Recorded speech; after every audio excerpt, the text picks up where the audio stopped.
उत्तर प्रदेश के अंदर वैसे तो बीएड और बीटीसी करने वालों की संख्या हर साल लाखों में बढ़ती जा रही है और ऐसे में अगर हम बात करें शिक्षक भर्ती को लेकर तो उसकी संख्या कभी कभी जीरो भी देखने के लिए मिलती है। पिछले 3 सालों को हटा दें तो उसमें आपको सिर्फ एक 69,000 शिक्षक भर्ती के अलावा कोई नई भर्ती देखने के लिए नहीं मिली। उससे पहले जो 68,500 करवाई गई, ये दोनों वो भर्तियां हैं जो कि शिक्षा मित्रों के 1,37,000 पदों से भरी गई थी। इसके अलावा कोई फ्रेश रिक्रूटमेंट देखने के लिए नहीं मिली। तो इस वीडियो में हम बात करने वाले हैं तमाम उस अपडेट को लेकर, चाहे वो नई प्राथमिक शिक्षक भर्ती के बारे में हो या फिर 22,000 के मुद्दे के बारे में, और साथ ही सीएम ने किस लिए नई शिक्षक भर्ती की घोषणा की है, इसको लेकर भी एक स्पेशल मामला देखने के लिए मिल रहा है। नमस्कार दोस्तों, स्वागत है आप सभी का ऑनलाइन अड्डा फर्स्ट स्टडी यूट्यूब चैनल पर। वीडियो को लाइक कर दें, साथ ही शेयर कर दें और चैनल को सब्सक्राइब करना बिल्कुल ना भूलें, जिससे कि आप सभी को इसी प्रकार की ऑथेंटिक जानकारियां मिलती रहें। तो चलिए दोस्तों, वीडियो शुरू करते हैं। तो वैसे तो इसकी जानकारी मैंने आपको कल ही दी थी जब यहाँ पे ट्वीट के माध्यम से जानकारी निकली थी, लेकिन आज की तारीख में समाचार पत्रों की तरफ से बहुत सारी जानकारियां आप सभी को दी गई हैं। पहले आप सभी को यहाँ पे देखने के लिए मिलेगा, जैसा कि आप जानते हैं कि नई शिक्षक भर्ती के साथ साथ उत्तर प्रदेश के अंदर 2 और बड़े आंदोलन किए जा रहे हैं। पहला आंदोलन है 69,000 शिक्षक भर्ती के एक वर्ग के अभ्यर्थी 69,000 भर्ती में गड़बड़ी का जो आरोप है वो लगा रहे हैं। उनका कहना है कि यहाँ पे आरक्षण को फॉलो नहीं किया गया है। 27% आरक्षण ओबीसी छात्रों को, 21% एससी छात्रों को नहीं दिया गया है। राष्ट्रीय पिछड़ा वर्ग आयोग की तरफ से जो रिपोर्ट जारी की गई है उसके अनुसार उनका कहना है कि यहाँ पे जो आंदोलन किया जा रहा है उसके पीछे सबसे बड़ा कारण यही है कि राष्ट्रीय पिछड़ा वर्ग आयोग की तरफ से जानकारी दी गई है कि 69,000 शिक्षक भर्ती में आरक्षण का घोटाला हुआ है। तो वहीं दूसरी तरफ आप सभी जानते हैं कि 22,000 सीटों को जोड़े जाने को लेकर ही मांग की जा रही थी। लगातार इसको लेकर धरना प्रदर्शन दिया गया। अभी भी छात्रों की तरफ से बड़ी संख्या में 68,500 की बची हुई सीटों को 69,000 शिक्षक भर्ती की लिखित परीक्षा में सफल होने वाले अभ्यर्थियों को नियुक्ति दिए जाने की जो मांग है वो की जा रही थी, जिसको लेकर बेसिक शिक्षा विभाग की तरफ से साफ इनकार कर दिया गया। उनका कहना है कि किसी पुरानी भर्ती की सीटें 69,000 शिक्षक भर्ती में नहीं जोड़ी जा सकती हैं। तो यहाँ से सरकार की तरफ से 2 बातें तो क्लियर कर दी गई हैं। पहला तो 22,000 सीटों को लेकर के वो नहीं जोड़ेंगे, भले ही छात्र लगातार धरना प्रदर्शन कर रहे हैं। एक और मामला है 69,000 शिक्षक भर्ती में आरक्षण की गड़बड़ी को लेकर, जिसके बारे में सरकार की तरफ से कोई आधिकारिक बयान नहीं दिया गया है। जब भी मुलाकात होती है तो उनकी तरफ से कहा जाता है कि मुद्दा क्लियर हो चुका है, भर्ती पूरी हो गई है। हालांकि इसको लेकर 6 तारीख को एक बड़ा आंदोलन देखने के लिए मिलेगा और ये जो आरक्षण का मुद्दा है काफी बड़ा बन चुका है, क्योंकि जो भी क्षेत्रीय पार्टी है उनकी तरफ से इस मुद्दे को राष्ट्रीय स्तर पर उठाए जाने का प्रयास भी किया जा रहा है। तो ऐसे में 2 सबसे बड़े मुद्दे होते हैं। अगर सीएम की तरफ से हाल ही में इसको लेकर घोषणा की गई है तो इसके पीछे 2 सबसे बड़ी वजह देखने के लिए मिल रही है।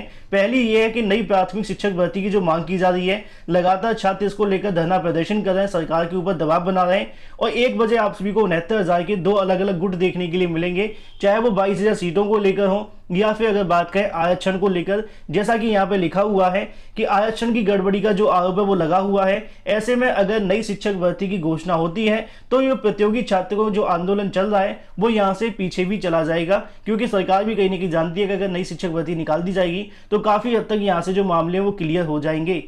तो दोस्तों ये तो बात हो जाती है आरक्षण के मुद्दे को लेकर। बाकी अगर बात करें 22,000 के बारे में, फैसला सरकार को ही करना है। उसी क्रम में यहाँ पे जानकारी देखने के लिए मिलेगी कि सुप्रीम कोर्ट की तरफ से 69,000 भर्ती, भले ही यहाँ पे शिक्षा मित्रों के हक में फैसला नहीं सुनाया गया, लेकिन उन्हें एक और मौका दिया जाने का जो आदेश है वो किया था। यानी कि अगली भर्ती के अंदर शिक्षा मित्रों को यहाँ पे बिठाया जाएगा। साथ में पहले की तरह वेटेज को लेकर तो जानकारी नहीं दी गई, लेकिन इसकी जानकारी फिलहाल सरकार की तरफ से दी जाएगी। लेकिन ऐसे में आप सभी के मन में सबसे बड़ा सवाल ये होगा कि प्रदेश के अंदर नई प्राथमिक शिक्षक भर्ती कितने पदों पर आने वाली है, क्योंकि सरकार ने सुप्रीम कोर्ट के अंदर बताया था कि 51,112 के समथिंग जो पद है हमारे पास खाली हैं।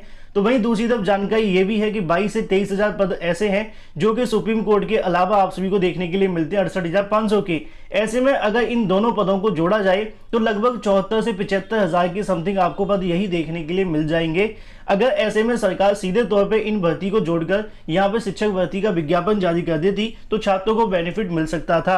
लेकिन हाल ही में आप सभी ने देखा कि सरकार की तरफ से यहाँ पे एक कमेटी का गठन किया गया है, जिसको लेकर बहुत सारे छात्रों के मन में सवाल भी था कि विद्यालयों में शिक्षकों के खाली पदों की जानकारी सरकार के पास पहले से है। 51,000 पहले बताए गए थे, 23,000 पद पहले से खाली हैं, तो यहाँ पे सरकार सीधे विज्ञापन जारी क्यों नहीं कर रही है? कहीं कमेटी के चक्कर में 4 से 5 महीने का समय तो नहीं लग जाएगा? तो ऐसे में यहाँ पे भी लिखा हुआ है कि विद्यालय के जो भी खाली पद होंगे उनकी जानकारी समिति के माध्यम से दिए जाएंगे और नए पद सृजन की आवश्यकताओं के अनुसार जो भी रिपोर्ट यहाँ पे दी जाएगी उसके बाद में आगे की आपको जो भर्ती की कार्यवाही है वो देखने के लिए मिलेगी। तो यहाँ से आप सभी के लिए दो चीजें आवश्यक देखने के लिए मिलती हैं। पहली तो ये कि लगभग 75,000 पद हमारे पास पहले से खाली हैं। अगर समिति की रिपोर्ट के बाद में यहाँ पे पदों की संख्या प्लस हो जाती है तो छात्रों के लिए खुशखबरी हो सकती है। अगर पदों की संख्या कम भी हो सकती है, क्योंकि इससे पहले हमने कई भर्तियों में देखा है कि सरकार की तरफ से कमेटियों का गठन किया गया था। अगर आपको याद होगा तो टीजीटी पीजीटी के अंदर 40,000 पद बताए जाते थे, अध्याचन भी मिल गया था। वहां पे फिर चयन बोर्ड की तरफ से टास्क फोर्स का गठन किया गया। उसके बाद में पदों की संख्या लगभग 12,000 के समथिंग देखने के लिए मिली और टोटल 15,000 पदों पर नई शिक्षक भर्ती का विज्ञापन जारी हुआ। एडेड जूनियर शिक्षक भर्ती तो आपको याद होगी अभी चल भी रही है, जिसके अंदर पहले बताया जाता कि 5,000 पदों पर वैकेंसी जारी होगी, फिर उसके बाद 4,000 पदों की वैकेंसी की जानकारी दी गई। आते आते ये वैकेंसी भी 1894 पदों पे आपको देखने के लिए मिली, जिसके अंदर सिर्फ 1500 सहायक अध्यापक के पद देखने के लिए मिलते हैं। हालांकि पदों की संख्या इतनी ही खाली है, तो ये भी काफी ज्यादा महत्वपूर्ण होगा, क्योंकि प्रदेश के अंदर पहले से जो आंकड़े हैं उसके अनुसार हजारों की संख्या में सीटें खाली हैं।